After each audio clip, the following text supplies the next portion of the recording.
The royal family continues to remove this man from their own narrative.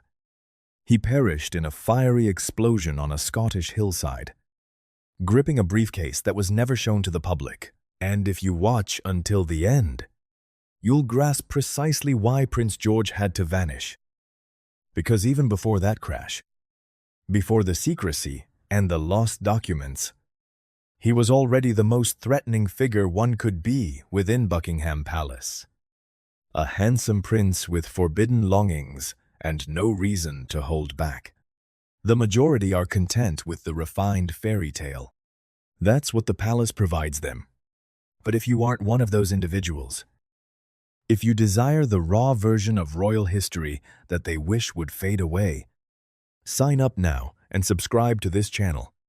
Because once these narratives disappear from public recollection, they're lost forever.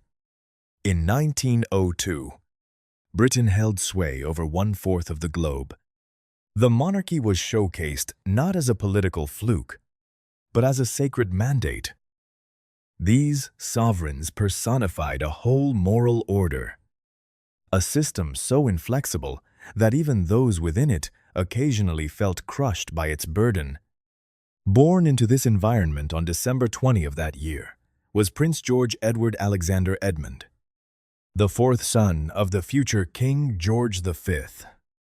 A spare to the spare to the spare, distanced from the crown enough that he would never sit upon it, yet close enough to dwell eternally within its chilly gravitational pull. He grew up at York Cottage, a tight, dim warren on the Sandringham estate, with dark wooden panels and perpetual chill. His father held the belief that children ought to be afraid of their parents. He quietly amassed a stamp collection and demanded that his sons speak only when addressed. He once expressed in writing that he desired his children to hold such reverence for him that they would never dare to mock him. Picture growing up, hearing you're more connected to God than anyone around you, yet aware that if they discovered your true love, they'd throw you behind bars. Little George escaped through the piano. As his brothers practiced military stances and recited lineages of bygone kings, George snuck off to perform Chopin, Debussy, bits of tunes that were his and his only. Music alone didn't require him to act out a self he didn't know. However, honesty held no value at York Cottage. Putting on a show did. George understood from a young age that love was a reward for flawlessness. That tenderness was given only to those who proved to the world they lacked any secret thoughts that went against the family narrative. At age 13, he was dispatched to Naval Academy, the same harsh schooling that had molded his father. Unheated dorms, severe rules. For a child who sought solace in creativity, it was pure agony. Every trip at sea made him sick. Ridiculed by teachers who considered tenderness a flaw, he persisted since he had no other option. Yet the Navy provided him with something his father never could: space. At harbors throughout the Mediterranean and East Asia, he witnessed everyday folks enjoying liberties he'd never experienced. Households picking their own partners, men laboring with their hands and feeling proud, women laughing freely without needing approval. The farther he traveled from his father's realm, the more he grasped a frightening truth. Commoners were permitted more honesty than a royal prince. When the First World War erupted, George went into service. His bravery earned him a mention in military dispatches. After 4 grueling years of war, George returned to a London that had transformed. The old certainties were falling apart. A fresh generation in Mayfair's nightclubs and drawing rooms rejected the Victorian codes that had suffocated their parents. They called themselves the bright young things. Aristocrats and artists threw elaborate treasure hunts across London, blurring lines between genders and classes. Jazz took over from waltzes, and cocktails replaced tea. For the first time in his life, George discovered a world that didn't require him to apologize for existing.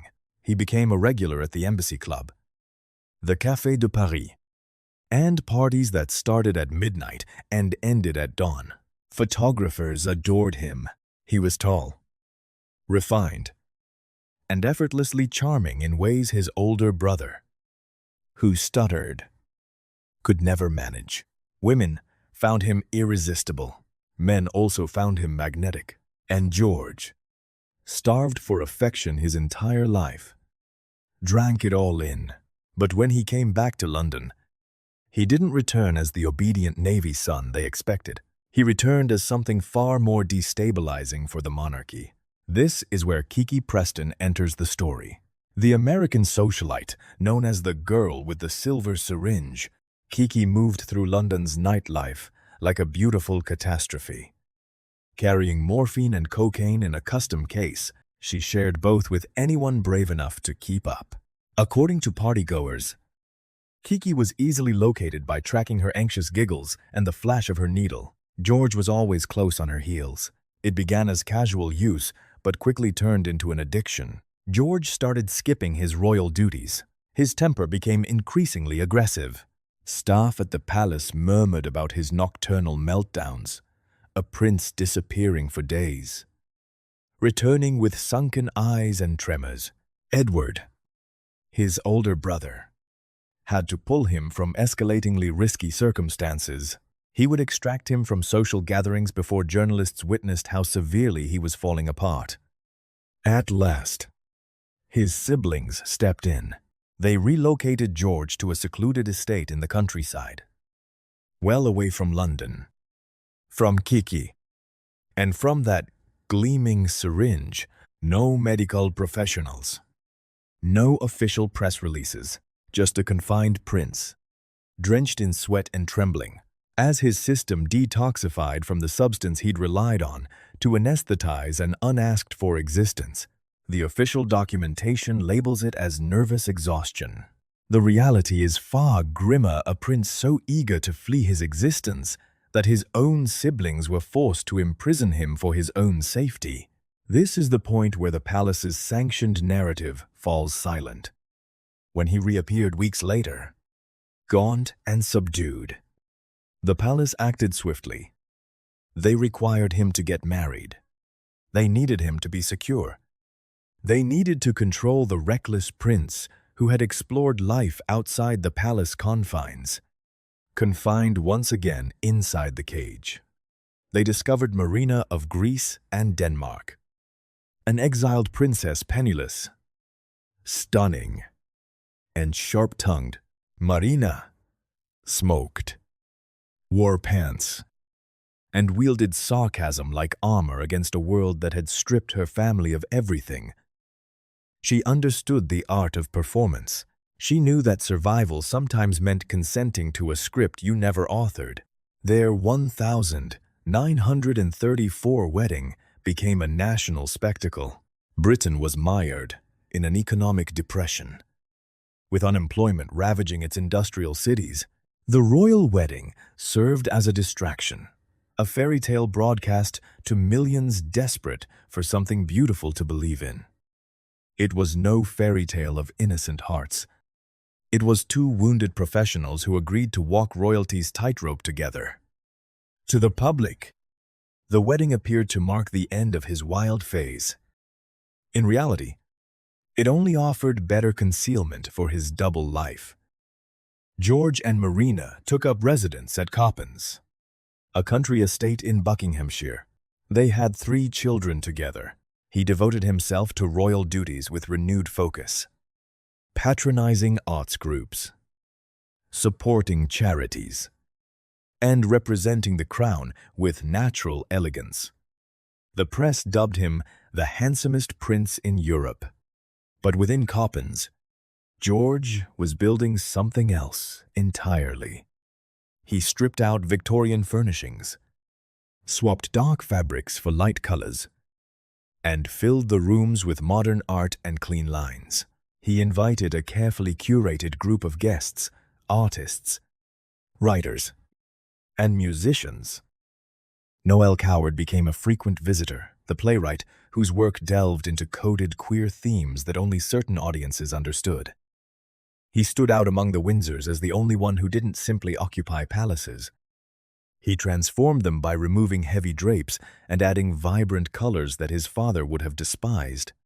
There were rumors, hushed talk of affectionate letters to a man in Paris that were repurchased at great expense to avoid a scandal. Tales of late-night stops at specific London locations known for their guaranteed privacy. Nothing solid. Nothing the media ever dared to publish. Still, enough for those skilled at reading between the lines to realize that George remained the same man he was prior to the wedding. He had merely mastered being more cautious. Should a man be held responsible for violating the rules of a system that never let him live truthfully from the start? Marina was aware she had to be. Whether she deliberately turned a blind eye or actively supported his secret life remains an unresolved mystery in the tale. Certain historians depict her as a wife who was betrayed. Others contend she was far too clever to be unaware of the arrangement they had struck. She obtained financial stability, social standing, and 3 children. He gained secrecy and the liberty to seek what he required on the sidelines. Do you view her as an accomplice, or as the sole person wise enough to grasp the true cost of loving him? Everything shifted in 1936. George's cherished elder brother Edward ascended to the throne. For half a year, it appeared likely that the brother who truly knew him might transform the monarchy into a more humane institution. He had rescued him from dark spaces and prevented his self-destruction. However, Edward had fallen for Wallis Simpson, an American divorcee. The establishment rebelled. The church declined to acknowledge her. Edward had to decide between the throne and his love. George pleaded with him not to leave, urging him to pick responsibility instead of passion. When Edward left, the damage wasn't limited to the monarchy. George's belief that defiance could ever have a positive outcome for their kind was shattered. Because Edward stepped down, their younger brother took the crown. The timid, stuttering Bertie was now King George VI. Someone who dreaded addressing crowds, yet had to guide a whole empire. George turned into one of his brother's key pillars, assuming extra responsibilities and stabilizing a monarchy that had been deeply unsettled. His reputation as a playboy disappeared. Now, in his mid-30s, George was a father who understood the consequences of royals, prioritizing individual joy over the monarchy's endurance. Here's the irony. Just when George began embodying the role the monarchy had always hoped for, the war handed him a final opportunity to act impulsively. In September 1930, German tanks invaded Poland, prompting Britain to declare war. George might have avoided the war in luxury, but he promptly went back to duty. Initially with the Navy and later the Royal Air Force, taking on real tasks rather than honorary roles. He undertook perilous journeys to military installations throughout Britain and made morale-boosting trips to devastated cities, where ordinary people were searching through debris for the living. He witnessed Liverpool after the Luftwaffe reduced it to a blaze, and he passed through East End districts where whole blocks vanished overnight. He encountered parents who had buried their kids and youngsters who had lost every family member. The allure that characterized his younger years had vanished. Consumed by the grim reality of war, for common folks who had no country homes to flee to when air raid sirens sounded, the royal household declared that he would become Governor-General of Australia, offering him an opportunity to flee the conflict and restore his standing. Australia represented security. His kids could be raised far from German missiles. It also signified a new beginning. However, the war rendered any journey impossible. The assignment was delayed without a set date. George was stuck, undertaking more and more hazardous inspection trips, flying in conditions that kept commercial planes on the ground. Driving himself beyond what was expected, Marina delivered their third child, Prince Michael, a healthy boy. In July 1941, with his birth taking place in a time of war, George ought to have remained at home. He ought to have been alongside his spouse, their newborn, and their two small kids, who seldom got to see their father now. He chose to go on a different assignment instead, a tour inspecting RAF bases located in Iceland. The morning of his departure, he gives a kiss to his 7-week-old son, a child who will never get to hear his father's voice. The royal household refers to it as duty. History may label it in a vastly different way. On August 25, 1942, at Rath Invergordon, Scotland, the weather forecasts were severe. Torrential rain, dense fog, and virtually no visibility. Exactly the sort of weather that kept even seasoned pilots on the ground. However, George had a very tight schedule. Any postponements were simply not allowed. The plane was a short Sunderland flying boat. It carried a crew of 10, along with George and his small entourage, making 14 men in all. Flight Lieutenant Frank Goyen, an Australian pilot with vast experience, was at the controls. Though he had no knowledge of the Scottish route, they departed shortly after 1 p.m. Standard operating procedure required them to gain altitude prior to crossing over land, and then proceed north along the coastline. However, something went awry. The plane remained at a low altitude rather than ascending. Rather than tracking the coastline, it headed inland. People on the ground heard the engines getting louder and closer, a sound that felt off. At 1:30 p.m., the Sunderland crashed into Eagles Rock, a granite formation near the village of Dunbath. The collision was devastating. The fuel tanks underwent an explosion. Metal fragments and human tissue were scattered over a vast area. The incident resulted in 14 fatalities and only one survivor. Andrew Jack, the rear gunner, was thrown from the wreckage and later found wandering in a state of shock. George's body was later discovered, with a briefcase handcuffed to his wrist. The contents were never revealed to anyone outside the exclusive inner circle. George was identified through his uniform and personal belongings. The briefcase was retrieved and promptly classified as secret. Its contents were never included in any public records. Whatever George was transporting to Iceland disappeared into government archives, sealed under secrecy regulations that remain in effect decades later. That evening, the news reached the palace. King George VI, who had depended on his younger brother throughout the abdication, crise, and war, completely lost his composure.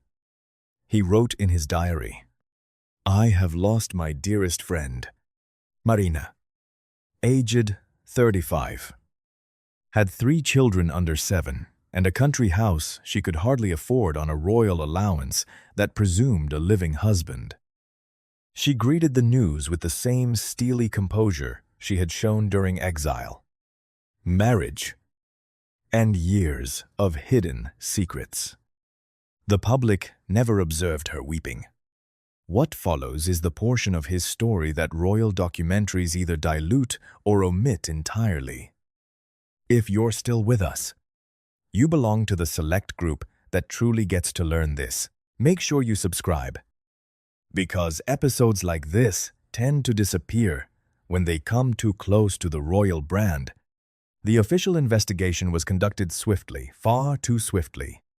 Within weeks, the Air Ministry reached its conclusion. The pilot was at fault. Flight Lieutenant Goyen didn't manage to climb high enough and lost his bearings due to low visibility. He flew straight into ground that shouldn't have been in his course at all. The case was closed. The nation went into mourning. A state funeral was held. Everyone was told to move on. Yet the facts didn't add up. Veteran pilots wondered how Goyen could have committed such basic errors. The path was simple. The hazards were clearly charted. And why did the plane head inland rather than sticking to normal coastal protocols? The rear gunner, Andrew Jack, underwent lengthy questioning. His statement was promptly classified under the Official Secrets Act. He was prohibited from talking about what he witnessed, what he heard, or what occurred in the final moments before the crash. He took those secrets with him to his grave. Years afterward, Princess Alexandra, George's niece, came forward with a shocking assertion. She said her mother, Marina, had revealed that George was at the controls when the plane went down. If that's accurate, it alters everything. George was not a licensed pilot. He had no permission to operate a military plane. If he forced his way into flying and made a deadly mistake, he caused the deaths of 13 other men by pure carelessness. When a prince chooses to pilot a plane he lacks proper training for, resulting in the deaths of 14 others alongside him. Shouldn't the public be entitled to know the truth? Alternatively, might a country engaged in conflict be better served by a sanitized falsehood to preserve national unity? I need to hear where you stand, the harsh truth, no matter what, or a necessary falsehood to keep the nation intact. Over time, various alternative explanations proliferated. According to some accounts, George had embarked on a covert peace trip to Sweden, bearing offers to negotiate with more moderate German generals. Another theory proposes that a 16th passenger was aboard an individual whose involvement was so delicate that all traces of them were removed from official documents.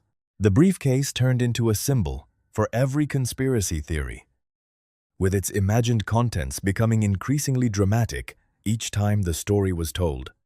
In all likelihood, the reality is both simpler and more heartbreaking. He was a royal, worn out from the war and confined to a life of constant performance. He was someone who had spent years handling hidden truths and upkeep of appearances. He saw a final opportunity to engage in something authentic, perilous, and liberating, even if just for a few moments. And maybe that urge, that drive to seize control despite all rules advising against it, is what ultimately caused his death. After the war, George was reduced to a pleasant legend, the dashing prince and war hero. Biographers of the royal family briefly referenced his jazz-era parties, portrayed his friends as mere youthful folly, and completely omitted the gossip. Marina transformed into the unyielding duchess, liquidating wine collections and ancestral treasures to keep up Coppins, and single-handedly raised 3 kids. She chose never to wed again. She proceeded with poised grace, appearing at official events while secretly grappling with financial issues and recollections. Her kids matured without their father present. The Duke of Kent began taking on royal responsibilities when he was just 6 years old. Princess Alexandra evolved into one of the most dedicated members of the royal family in her era. As an adult, Prince Michael bore an eerie resemblance to the father he had never known. An emptiness they could never fill left its mark on all of them. They were molded by unanswered questions about their father's true identity, questions no family member ever addressed truthfully. Today, for LGBTQ+ audiences, George represents far more than a mere scandal. He stands as evidence that even within the world's most conservative institution, individuals like them have always existed. They were simply forced into the shadows. And what's the most unsettling aspect? The destructive patterns that brought him down did not stop with his death. They merely bided their time until the next generation came along. In the final section, what you are about to hear goes far beyond George alone. It's about the recurring pattern within this family, and how George may hold the key to making sense of every royal scandal that followed. Reflect on what perished in that inferno on the Scottish hillside, not merely a prince, but an entire alternate history for the British monarchy. Had George survived, he would have been in his 40s when his niece Elizabeth ascended the throne in 1952. He would have remained energetic, refined, and culturally savvy, qualities the rest of the family lacked. He might have served as her advisor, the sole individual in her circle who truly grasped art, music, and the modern world, moving beyond mere formalities and obligations. At the time of Charles's birth, George would have been 60 years old, the ideal mentor for a sensitive child, caught in the very same impossible role George himself had experienced. He was the spare heir, unlikely to ever become king, yet forced to conduct himself as if that day might come. Charles required a person who could comprehend that particular anguish. But instead he received a family that insisted on toughness and provided no language for expressing weakness. He would have been in his 70s when Diana, a young woman overwhelmed by royal obligations and public gaze, joined the family. George had seen his own marriage turn into a theatrical act, and he knew the price of upholding a flawless front while crumbling on the inside. Maybe he could have been the ally Diana so urgently required but never discovered. In his absence, the monarchy grew more rigid. That gentle, deeply cultured connection they once had vanished, and the subsequent generation had to navigate that chilly passage on their own. Yet, theorizing about different outcomes overlooks the more profound sorrow. The true narrative of George is not focused on what could have occurred. It centers on the secrets he had to conceal, the systems that made truth unattainable, and the personal toll of upholding a lie.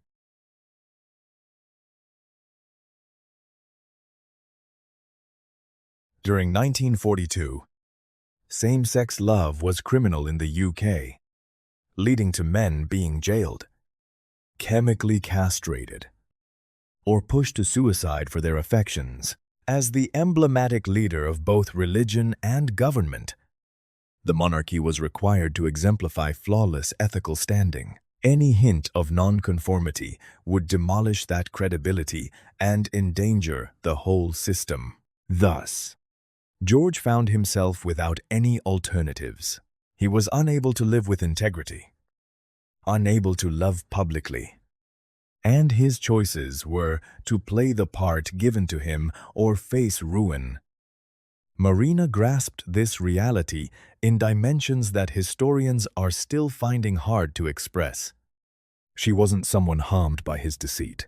She was an accomplice in a plan for survival that enabled both of them to endure inside a framework built to destroy those who refused to fit in. Was she a betrayed party? Or was she the sole person clever enough to recognize that absolute honesty was a privilege they both were unable to sustain? The attaché case locked onto George's arm has emerged as the tale's key emblem. For 8 decades, people have guessed what it contained: peaceful offers, extortion documentation, proof of romantic liaisons, covert exchanges with opposing spies. But maybe the significance lies in the briefcase itself. The reality that certain items needed to be labeled top secret, concealed, and erased from formal documentation. The truth that even after his passing, even when his ashes were spread on a slope, George still was denied full transparency. The inquiry locked away its documents. The person who survived was forced into silence. Non-mainstream explanations were brushed off as wild conspiracy talk, while the official account neat, straightforward, yet lacking emerged as the sole narrative considered fit for public acceptance. That's the method organizations employ to safeguard their interests. Instead of employing flashy cover-ups, they rely on calculated gaps in information.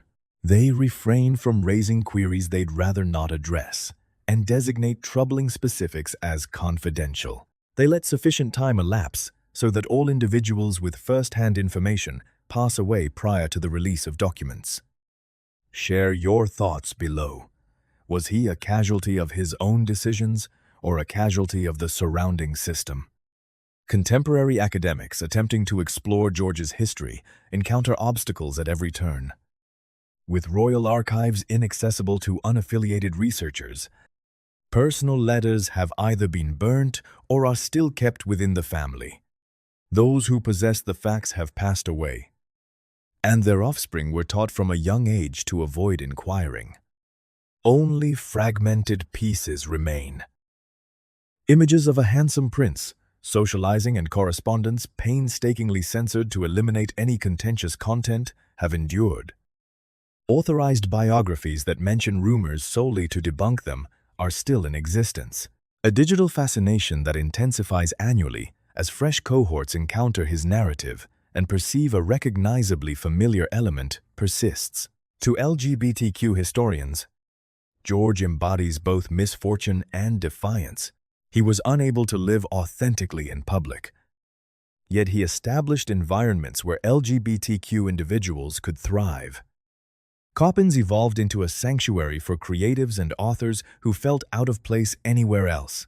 The gatherings he frequented featured individuals who experimented with gender and sexual identity in manners that conventional society disapproved of.